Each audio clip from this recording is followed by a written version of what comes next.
एक pharma friend ने question पूछा था कि कुछ प्रोडक्ट टर्मिनल स्टरलाइज है और कुछ प्रोडक्ट एसेप्टिकली प्रिपेयर्ड है, तो ये क्यों है?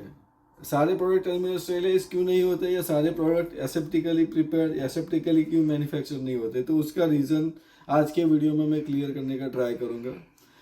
तो इन आइडियल वर्ल्ड, मतलब रेगुलेटरी एक्सपेक्टेशन या ऑडिटर एक्सपेक्टेशन या साइंटिफिक एक्सपेक्टेशन ये होता है कि आपके सभी प्रोडक्ट टर्मिनल स्टरलाइज होने चाहिए, क्योंकि अगर आप जैसे आप टर्मिनल स्टरलाइज करते हो तो आप ये आंसर करते हो कि फाइनल प्रोडक्ट को आपने ऑटोक्लेव किया है और उसमें सब माइक्रोबियल कंटामिनेशन खत्म हो गया है।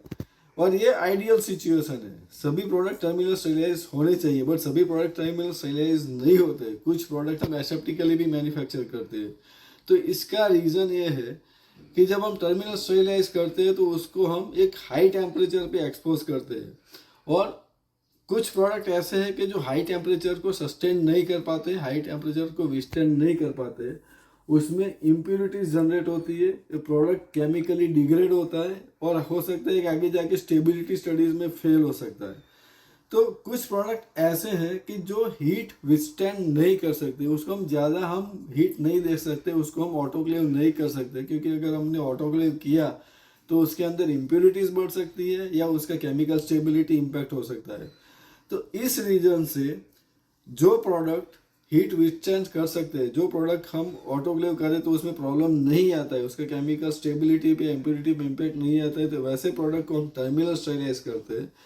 लेकिन जो प्रोडक्ट हीट विस्टैंड नहीं कर पाते हम उसको एसेप्टिकली प्रिपेयर करते हैं। तो डिफरेंस क्या है कि एसेप्टिक प्रिपरेशन में हम क्या करते हैं कि जो सारे कंपोनेंट है, जैसे स्टॉपर्स है, फिलिंग असेंबली है, फिलिंग कंटेनर्स है, वायल्स है या सिरिंजेस है, वो हम पहले सब प्री स्टरलाइज करते हैं, उसको हम ग्रेड ए में असेंबल करते हैं, प्रोडक्ट को हम स्टराइल फिल्टर करते हैं और उसको हम ग्रेड ए के अंदर फिल करते हैं।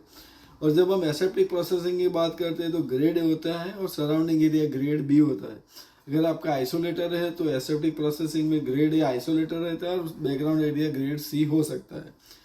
टर्मिनल स्टरलाइजेशन में क्या है कि टर्मिनल स्टरलाइजेशन में आपको सब ऑटोक्लेव करना है, एक सभी एफर्ट्स लगाने हैं कि आपका जो प्री बायो बर्डन है वो प्री बायो बर्डन कम हो जाए।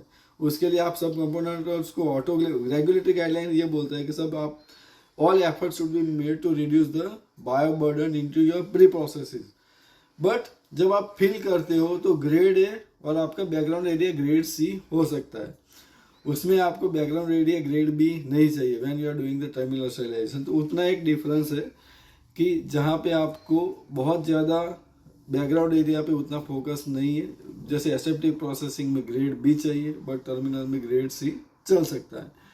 तो ये छोटा सा एक डिफरेंस है, ये रीज़न है कि कुछ प्रोडक्ट एसेप्टिकली क्यों प्रिपेयर करने पड़ते हैं और कुछ प्रोडक्ट टर्मिनल स्टरलाइज क्यों है। मेन रीज़न ये है कि प्रोडक्ट अगर हीट विथस्टैंड कर सकता है तो उसको टर्मिनल स्टरलाइजेशन प्रोसेस से बना है, हीट विथस्टैंड नहीं कर सकता है तो उसको आपको एसेप्टिकली बनाना है, एसेप्टिक मैन्युफैक्चरिंग टेक्निक यूज़ करके बनाना है। तो आशा रखता हूँ कि क्वेश्चन को मैंने क्लियर किया है।